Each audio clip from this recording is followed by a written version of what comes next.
Hey, Kim Howerton here. We are doing a 2-for-1, you lucky person. You're getting both the sausage biscuit and the sausage ball. They're pretty similar, yet very different. So let's talk about it. First, we're gonna start with the recipe for the sausage biscuit. Now, the biscuit is called a biscuit, both because I love the Australians and they isky everything, and also because it's kind of somewhere between a cookie and a biscuit. So we're starting with the batter, which is just some softened cream cheese and some eggs. All quantities will be in the description. And beat those together until they're combined, and then throw in the mix of flour items, which are some ground pork rinds. This is Pork Panko brand, some almond flour, coconut flour, baking powder. We're gonna beat that together. You have to beat this one because you're making a batter. You can also do it in your stand mixer or with a hand mixer. Also add whatever seasonings you'd like. You can take these in a variety of different directions. And just keep beating it until basically you have what looks like cornbread batter.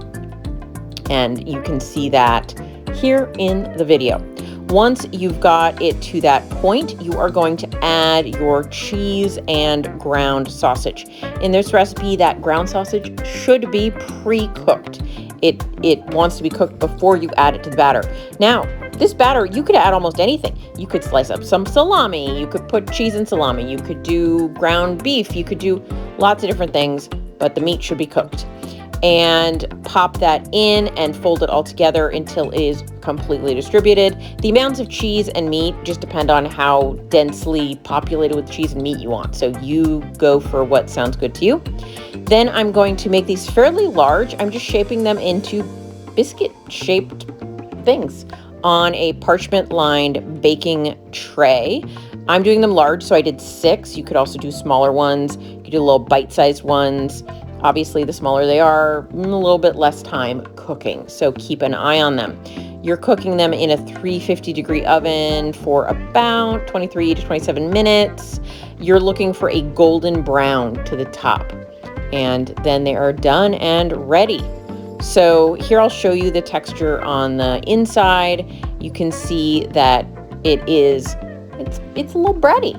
It's meant to be sort of a combo of a biscuit and sausage gravy, and it's great with a little dipping sauce, and I hope it's not gauche to say even a little ketchup. So here's your bonus recipe, which is more traditional sausage balls, and in this there is no egg. We're not making a batter, we're just putting everything together. But I do put the flours in the same bowl just to combine them so we don't get lumpiness.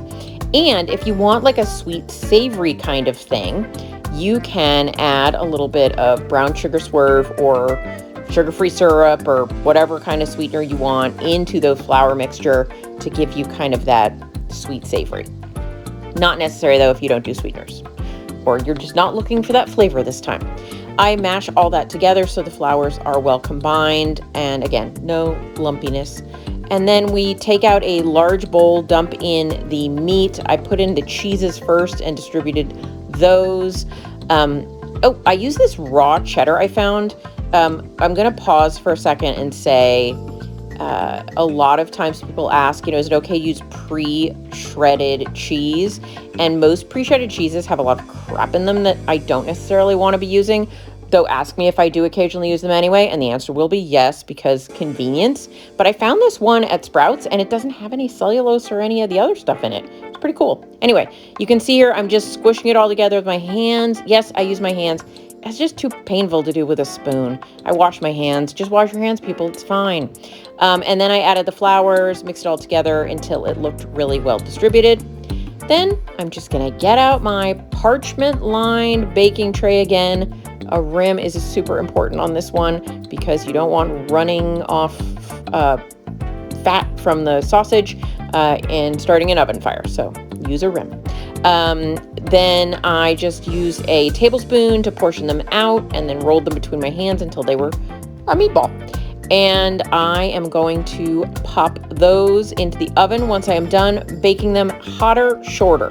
So 375 for about 18 minutes. Again, looking for that sort of browning on the top. But before I do that, I'm going to explain why am I using the flour mixture in here? Isn't meat and cheese enough? And meat and cheese is totally enough. It is enough, but you'll get a different texture. They will be chewier and denser, which sometimes is what you're looking for. So by all means, do that. I've done it many times. It's delicious.